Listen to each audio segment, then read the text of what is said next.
Hi friends, welcome to study chips. ഇന്ന് നമ്മൾ discuss ചെയ്യാൻ പോകുന്നത് 4ാം ക്ലാസ്സിലെ EVS ടെക്സ്റ്റ് ബുക്കിലെ 4ാമത്തെ യൂണിറ്റായ പക്ഷികളുടെ കൗതുക ലോകം എന്നതിലെ ആക്ടിവിറ്റീസാണ്, പഠന പ്രവർത്തനങ്ങളാണ്. ആദ്യത്തെ പ്രവർത്തനം പക്ഷികളുടെ സവിശേഷതകൾ എന്തൊക്കെയാണെന്നാണ്. പക്ഷികളുടെ സവിശേഷതകൾ അവയ്ക്ക് എന്തൊക്കെയുണ്ടല്ലേ? ശരീരത്തിൽ തൂവലുകളുണ്ട്, മുട്ടയിടുന്നു, പറക്കാൻ ചിറകുകളുണ്ട്. നെക്സ്റ്റ്, പേരുകൾ പറയാമോ? ഈ പിക്ചറിലുള്ളതിൻ്റെ പേരുകൾ എഴുതാനാണ് പറഞ്ഞത്. ഈ പക്ഷിയുടെ പേരെന്താണ്? തത്ത, മൈന, മരംകൊത്തി, പൊന്മാൻ.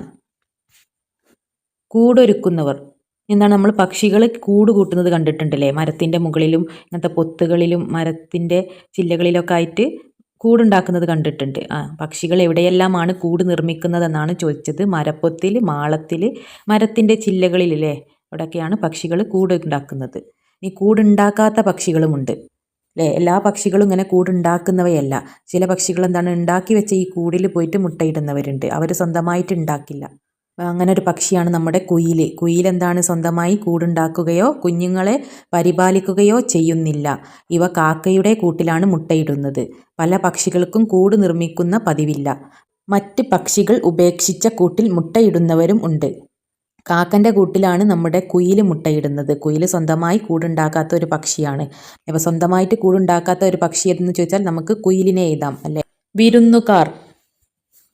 നമ്മുടെ വീട്ടിലൊക്കെ വിരുന്ന് വരുന്ന ആളുകളുണ്ടല്ലോ, അതേപോലെ തന്നെ പക്ഷികളിലുണ്ട് വിരുന്നുകാർ. അതായത് നമ്മളെ വീട്ടിൽ നമ്മൾ എന്നും ഉണ്ടാവുന്ന ആൾക്കാർ നമ്മളെ വീട്ടിലുള്ള ആൾക്കാരെന്ന് പറയില്ലേ? പുറത്തുനിന്ന് ഒരു വിരുന്ന് വരുന്ന ആൾക്കാരാണ് നമ്മൾ വിരുന്നുകാർ എന്ന് പറയുന്നത്. അതേപോലെ തന്നെ എന്നും ഒരു സ്ഥലത്ത് താമസിക്കാതെ സ്ഥലം ഇങ്ങനെ മാറി മാറി കളിക്കുന്ന പക്ഷികളെയാണ് നമ്മൾ വിരുന്നുകാർ എന്ന് പറയുന്നത്. ദൂരദേശത്ത് നിന്ന് വിരുന്നിനെത്തുന്ന പക്ഷികളാണിവ അല്ലേ? എവിടെന്നെങ്കിലൊക്കെ വന്ന് വിരുന്നിനെത്തുന്ന പക്ഷികളാണ്. നമ്മുടെ നാട്ടിൽ കാലവർഷം തുടങ്ങുന്നതിന് മുമ്പ് തന്നെ ഇവർ തിരികെ പോകും അല്ലേ? കാലവർഷം, അതായത് മഴക്കാലം വരുന്നതിന് മുന്നേ തന്നെ അവർ തിരിച്ചിട്ട് വേറെ സ്ഥലത്തേക്ക് പോകും.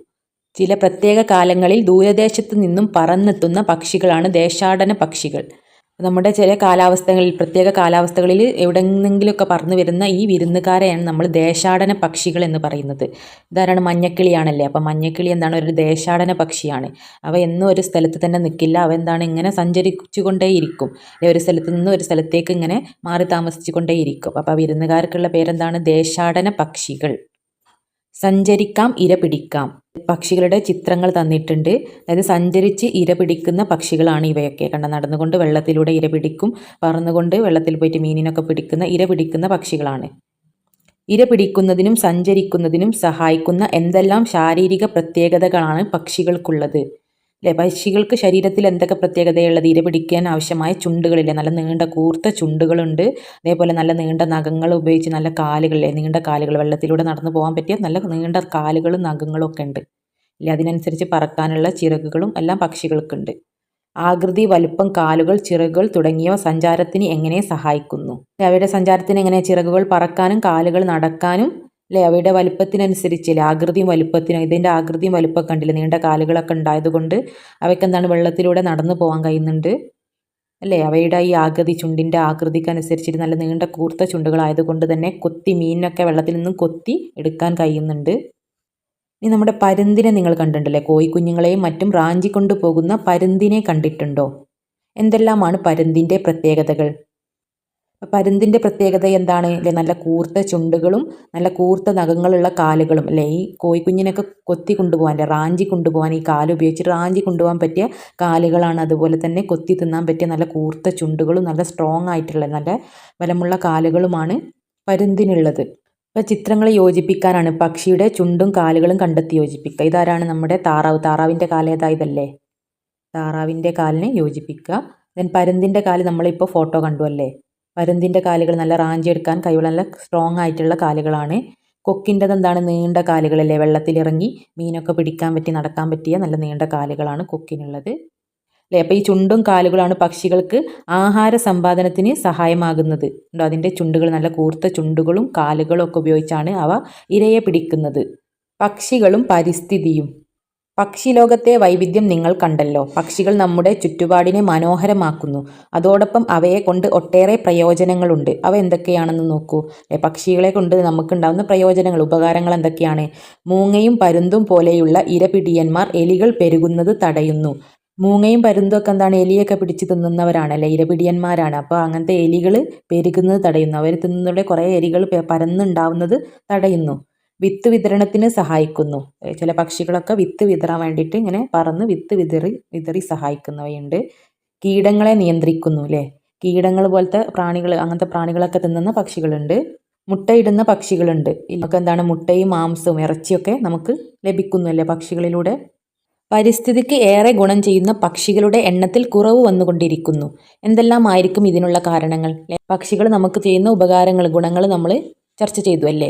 അപ്പോൾ ഈ ഉപകാരമുള്ള ഈ പക്ഷികളുടെ എണ്ണത്തിൽ കുറവ് വരുന്നുണ്ടല്ലേ, വംശനാശം സംഭവിക്കുന്നുണ്ട് അല്ലേ. അതിന് കാരണം എന്തൊക്കെയാണ് അല്ലേ? വർദ്ധിച്ച കീടനാശിനി പ്രയോഗം അല്ലേ. നമ്മളെന്താണ് കീടനാശിനികൾ ചെടിയിലൊക്കെ അല്ലേ, ഓരോ പ്രാണികളൊക്കെ വരാൻ വേണ്ടി കീടനാശിനി അടിക്കും അല്ലേ.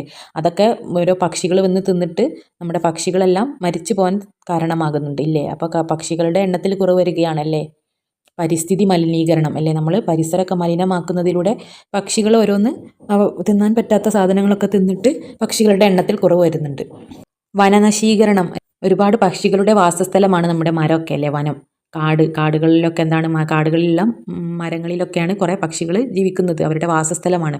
നമ്മൾ അതൊക്കെ വെട്ടി നശിപ്പിച്ച് വനമൊക്കെ നശിപ്പിക്കുന്നതിലൂടെ എന്താണ്, അവരുടെ വാസസ്ഥലം ഇല്ലാതായി കുറേ പക്ഷികൾ കുറയുന്നുണ്ട്. പക്ഷികളെ സംരക്ഷിക്കേണ്ടത് നമ്മുടെ കടമയല്ലേ അല്ലേ, നമ്മുടെ കടമയല്ലേ. അങ്ങാടിക്കുരുവികൾക്ക് വനം വകുപ്പ് കൂടൊരുക്കുന്നു.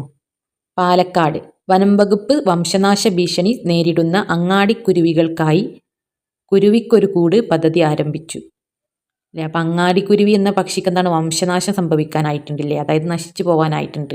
അപ്പം അങ്ങനത്തെ കുരുവികൾക്കായിട്ട് എന്താണ്, കുരുവിക്കൊരു കൂട് എന്ന പദ്ധതി ആരംഭിച്ചിട്ട് എന്താണ്, അവയെ സംരക്ഷിക്കാനുള്ള ഒരു പദ്ധതിയാണ്. പക്ഷികളെ നിരീക്ഷിക്കുമ്പോൾ അപ്പം നിങ്ങൾ എന്താണ്, ഒരു പക്ഷിയെ നിരീക്ഷിക്കാനാണ് പറഞ്ഞത്. തീയതിയും സമയവും എഴുതുക, പക്ഷിയുടെ പേര്, ഏത് പക്ഷിയാണ്, കാക്കയാണെങ്കിൽ കാക്ക എഴുതുക, കണ്ട സ്ഥലം എവിടെയാണ്, മരത്തിൻ്റെ കൂട്ടിലാണ്, അല്ലെങ്കിൽ ആ സ്ഥലം എവിടെയാണെന്ന് എഴുതുക. ശാരീരിക പ്രത്യേകതകൾ അല്ലേ, അതിൻ്റെ പ്രത്യേകതകൾ എന്തൊക്കെയാണ്, കൊക്ക്, കാല്, നിറം, വാല് അല്ലേ. നിറം എങ്ങനെയാണ്, കാക്കയുടേത് കറുപ്പാണ്, വാല്, കൊക്ക് എങ്ങനെയൊക്കെയാണ് അല്ലേ. നിങ്ങൾ ഒരു പക്ഷി എടുക്കുക, കൊക്കാണ് നിങ്ങൾ എടുക്കുന്ന പക്ഷിയെങ്കിൽ അതിൻ്റെ കൊക്ക് എങ്ങനെയാണ്, കൊക്ക് ചുണ്ടുകൾ എങ്ങനെ നീണ്ട് കൂർത്തിട്ടാണെന്ന് എഴുതുക.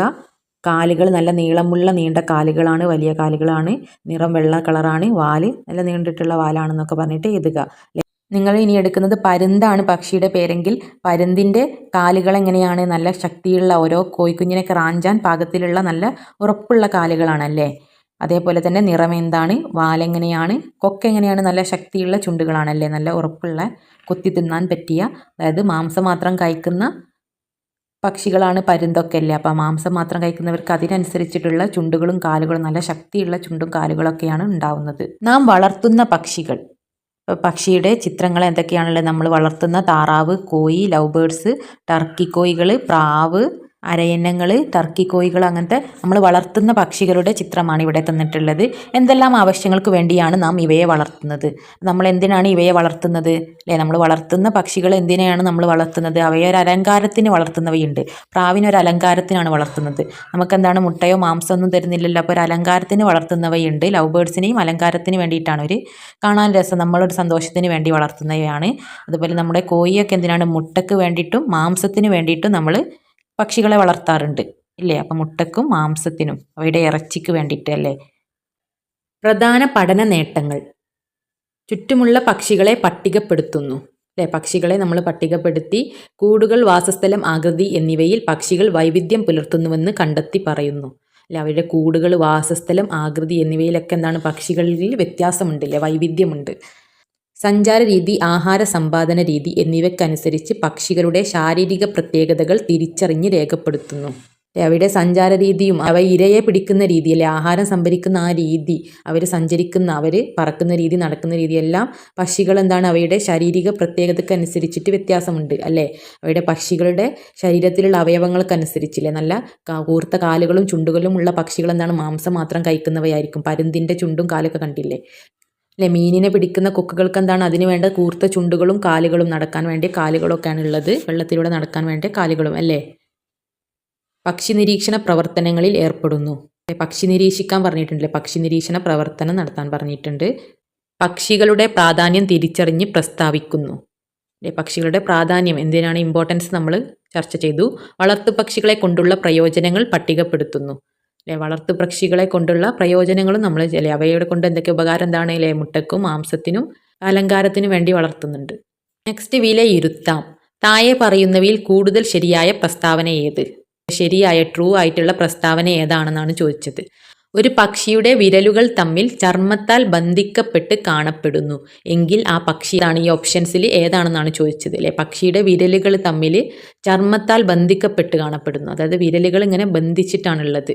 ഉയരത്തിൽ പറന്ന് സഞ്ചരിക്കാൻ കഴിയുന്നതായിരിക്കും. ഓപ്ഷൻ എ ആണോ? അല്ല, ഉയരത്തിൽ പറക്കാൻ കഴിയും. കാലുകൾ ഇങ്ങനെ ബന്ധിച്ചിട്ടാണെങ്കിൽ അല്ല. വെള്ളത്തിൽ തുയഞ്ഞ് സഞ്ചരിക്കുന്നതായിരിക്കും.